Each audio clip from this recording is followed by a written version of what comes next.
Hello, ladies and gentlemen, bom dia, boa tarde, boa noite. Essa semana eu vou estar falando pra vocês, como já viram na capa do vídeo, sobre Neon Genesis Evangelion, esse anime que marcou a minha vida, de como um otaku fedido consegue se tornar um sommelier de um anime cult, trazendo temas psicológicos e underground, paradoxos da vida. E, gente, antes de a gente entrar nos aspectos importantes da história, eu acho importante a gente lembrar como começou, né?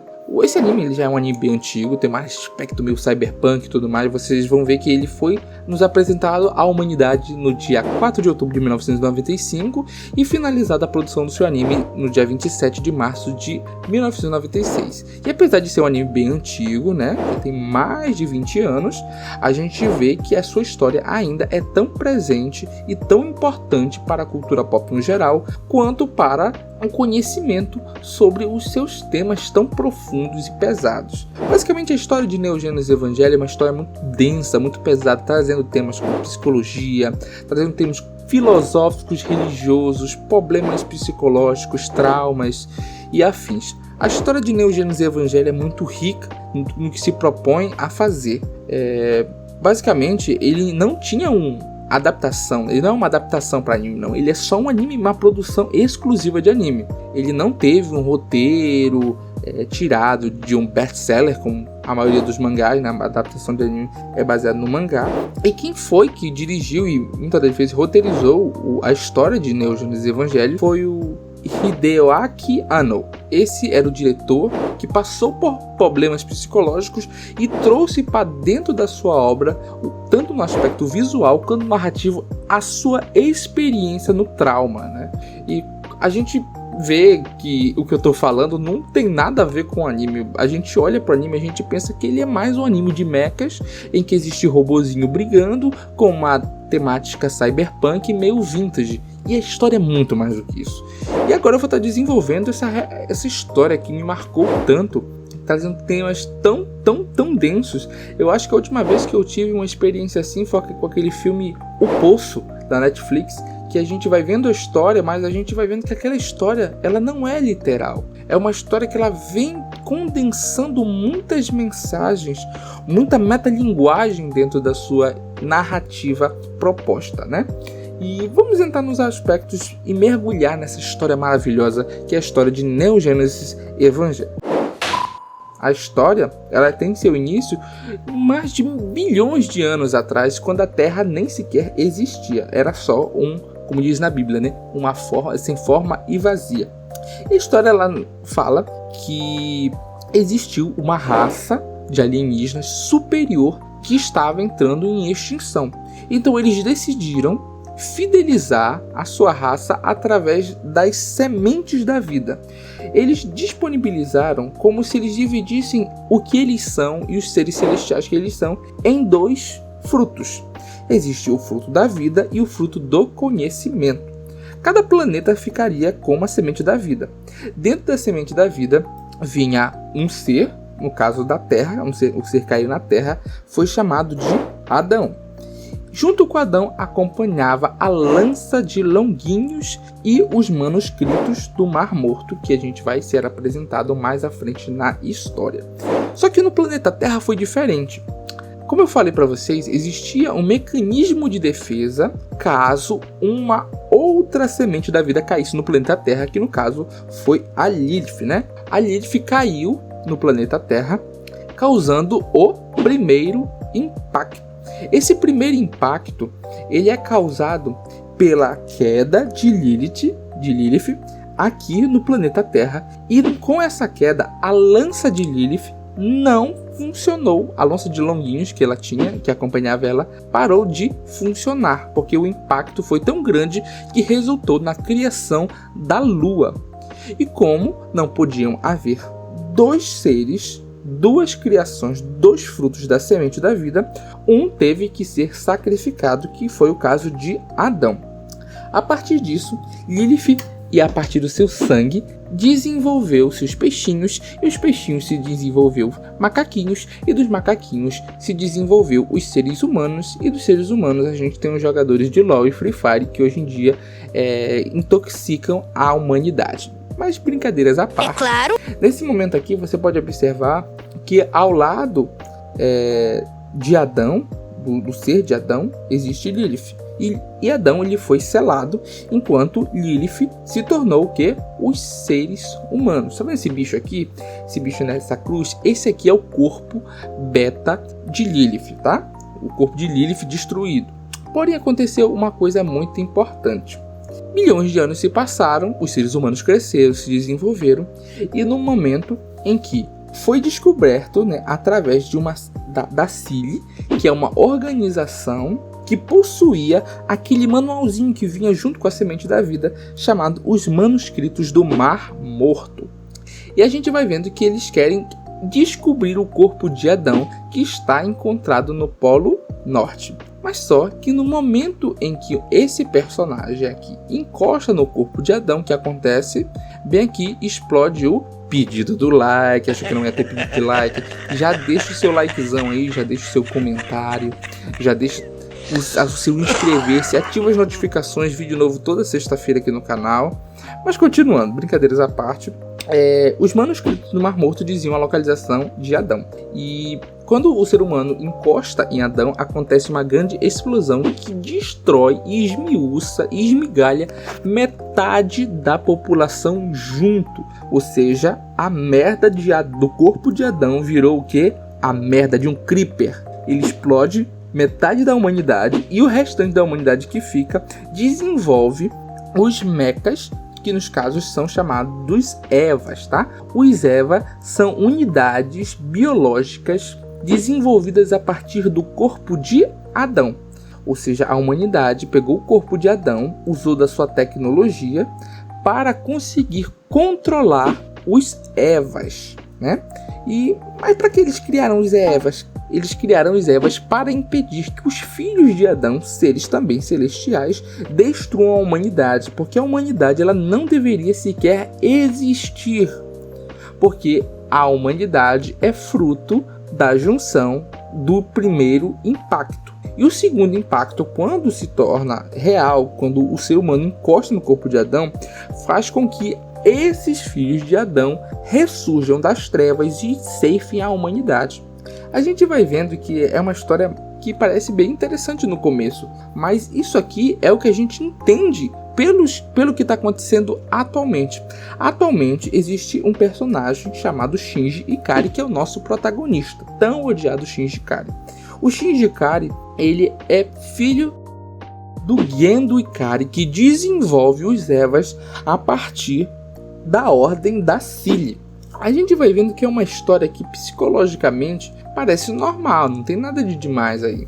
Porém o Shinji, ele é um protagonista que ele é quebrado. Ele é uma pessoa que foi deixado a Deus dará. A gente vai entender a fundo mais no anime que o protagonista ele tem um vínculo com Eva número 1, porque como esses seres eles são geneticamente modificados e suprimidos pela tecnologia dos Evas, esses seres eles se alimentam da alma. Então, o que aconteceria se a Cili tomasse o poder de tudo? A Cili, como já falei, é uma organização que descobriu os manuscritos do Mar Morto e tem o plano mirabolante de fazer o projeto de instrumentalização humana. A gente vai vendo no anime que cada ser humano tem um campo, e esse campo ele é chamado de campo AT. E esse campo AT ele é o que diferencia cada humano, suas expressões, o seu ser, né? E o projeto de instrumentalização humano quer fazer o quê? Com que a semente de Adão e a semente de Lilith se juntem. Mas vocês sabem por que não podia existir dois sementes da vida juntos? Por causa que o ser que tivesse essas duas metades se tornaria superior aos criadores. E o projeto do pai do Shinji, o Gendo Ikari, é justamente atingir essa massa superior acima de tudo. Nem que isso custe a vida da humanidade toda. Então a gente vai vendo que é uma história muito densa, muito interessante de se acompanhar. E agora entrando nos aspectos técnicos, a produção feita pelo estúdio Gainax foi bem conturbada, eles tiveram vários problemas durante a produção, mas o anime esteticamente ele é muito bem produzido, é muito bem executado em suas propostas. A gente vê que ele é muito importante porque, diferente de tudo que a gente tinha na época, o anime de Evangelion ele trazia temas pesadíssimos. A gente vai vendo que o Shinji Ikari ele é um protagonista que é diferente de tudo que provavelmente você já viu. Ele me lembra bastante o personagem de Dororo, né? O protagonista de Dororo. E ele é muito quebrado, por quê? Porque o seu pai não deu amor. Ele não consegue compreender as emoções básicas. Então ele vai buscando, a partir dos seus próprios sentimentos, a razão para ele continuar vivendo. Mas como ele não consegue compreender os próprios sentimentos, ele vai se tornando uma pessoa ainda mais desequilibrada.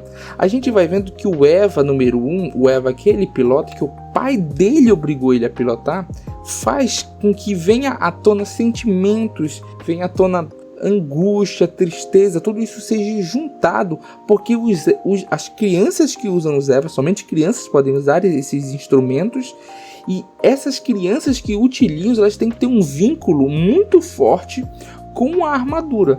No caso do Shinji, a sua mãe morreu, então ele não teve o amor da mãe, ele não teve o amor do pai, então ele busca na obediência cega daquilo que nem mesmo ele consegue entender a razão para continuar vivendo. E tudo isso vai mostrando pra gente que narrativamente faz muito sentido dentro do universo de Evangelion, em que questões religiosas elas estão à tona a todo momento. Eu nunca vi um anime trazer temas com responsabilidade sobre psicologia, trazendo de forma tão didática que muitas das vezes nós, como seres humanos, não vamos conseguir sermos os melhores, e tá tudo bem com isso. O projeto de instrumentalização humana quer quebrar isso. Ele quer quebrar essa questão da angústia, a necessidade por um ser melhor, a necessidade pela obediência. Ele quer quebrar isso. Ele quer que todos os campos até que cada ser humano tenha seja destruído. Por isso que o anime ele fala tanto no dilema do ouriço, em que muitas das vezes a gente precisa se sentir próximo do outro, mas quando a gente fica próximo do outro, a gente se fere. A gente precisa do outro para se sentir bem, mas quando a gente está próximo do outro, a gente também se machuca. Eu nunca vi um anime abordar esses temas de forma tão preciosa. O primeiro impacto, até o terceiro impacto que acontece nos filmes de Evangelion, mostra pra gente que o quê? Que narrativamente tudo aquilo que é nos apresentado faz sentido na nossa vida como pessoa. O anime ele não... Todos os aspectos narrativos, visuais, eles são apenas uma ponte para realmente a mensagem que o diretor quis trazer com a sua história. Não é à toa que ela é uma história tão pesada, porque ela consegue agradar as crianças, porque é um animezinho, é bonitinho, é coloridinho, tem lutinha, mas também para nós adultos e nós adolescentes que temos uma visão diferente da vida, conseguimos ter uma segunda interpretação sobre aquilo que nos é apresentado. O diretor Hideaki Anno sofreu por um longo período dessa depressão e ele criou o Evangelho com aspectos baseados nas suas próprias experiências de como lidar com a depressão, com a ansiedade. Toda essa psicanalítica, essa psique que nos é apresentado, ela é muito eficiente porque a gente entende que muitas das vezes a gente é o Shinji. Às vezes a gente é egoísta como o Gendo. A gente às vezes não entende o que a gente é como a Rei Ayanami. Então, cada personagem ele cria um sentimento de que cada um consegue ser representado naquilo que a gente vai vendo. E é muito importante a gente lembrar que não é um animezinho só de mechas e tal. Tem luta, tem, mas não é o ponto principal. É apenas uma ponte para que nos é apresentado. O projeto de instrumentalização humana, mais uma vez reforço, ele é apenas uma forma narrativa de dizer que às vezes a gente quer e a gente precisa, mas a gente quer que a gente seja entendido. Mas às vezes a gente não vai conseguir porque a gente quer entender o outro, mas os outros não entendem a gente, e vice-versa. Às vezes a gente quer que os outros nos entendam sem a gente entender os outros. E o anime ele consegue fazer isso de forma primorosa. Eu acho que esse é um dos vídeos mais longos que eu já fiz, mas realmente deu um trabalho de juntar todas as peças, porque Evangelho é uma obra muito confusa. Ela dá margem para muitas interpretações, porque ela quer mostrar tudo e como a mente humana ela consegue ser complexa. Ela não é apenas obedecer ou não obedecer. Ela não é só fazer o que você quer ou fazer o que você não quer. Ela não é ser a mais forte ou ser a mais fraca. Ela é tudo isso. Ela é a junção e é o equilíbrio, muitas das vezes, que vaza o desequilíbrio. Então tudo isso nos é apresentado nesse anime, que realmente é uma obra-prima, narrativa, visual, tudo nele é bom. Para mim, se você tiver a oportunidade de mostrar para outras pessoas e der a oportunidade para assistir, eu tenho certeza que ele vai impactar a sua vida. Tem filmes, não gostei da história antiga. Eu recomendo a história antiga pela versão narrativa, mas se você gosta de assistir, né, pela história, pela lore que o anime apresenta, a gente tem os filmes que são mais atuais. Em 2007 foi desenvolvido o primeiro filme, que é um reboot da mesma história, e se finalizou agora no quarto filme do ano de 2021. E essa é a minha análise de Neon Genesis Evangelion para vocês. Espero que vocês gostem, espero que vocês tenham gostado. Esse vídeo deu muito trabalho de fazer, então já pense em deixar o like, deixar o seu comentário, ativar o sininho e se inscrever nesse canal, que vai estar sendo vídeo sempre falando sobre anime, sobre jogo, sobre filme. Vou estar fazendo uma análise completa de diversos temas aqui que vocês pensarem. E é isso, gente. Valeu, falou!